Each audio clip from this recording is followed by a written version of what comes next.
this wasn't what was planned. I just wanted a garden, you know? It's absolutely amazing. And it's an amazing type of thing to watch.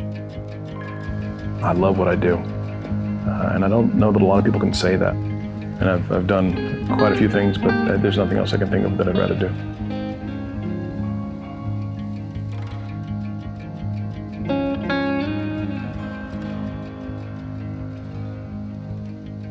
I'm a life insurance broker by trade, and I've recently shut down the brokerage to work Ferguson Farms full time. For me, farming has become my sanctuary. It's a place of peace for me. Coming outside and working with the animals, working with plants is a joy. It's fun.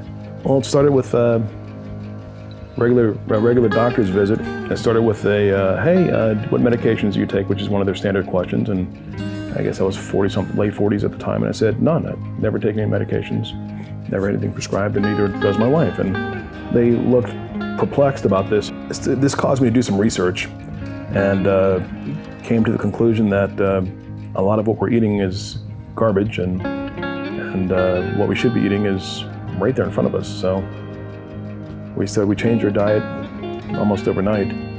I'll tell you, it felt really, when we first started buying from a farm, it felt different. It felt good.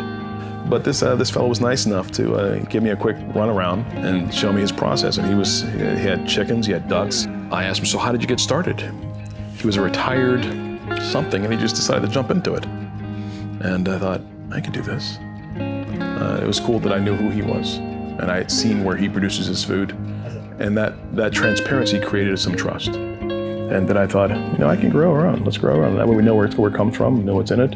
And so I started with square foot gardening, and grew a nice garden, and that turned into 4 or 5 or 6 or 8 raised beds, which turned into a high tunnel in the backyard, which was higher than the fence. And one thing led to another. Next thing you know, I'm raising chickens and now beef, and now it's Ferguson Farms, and shortly we'll be shipping to the state of Florida.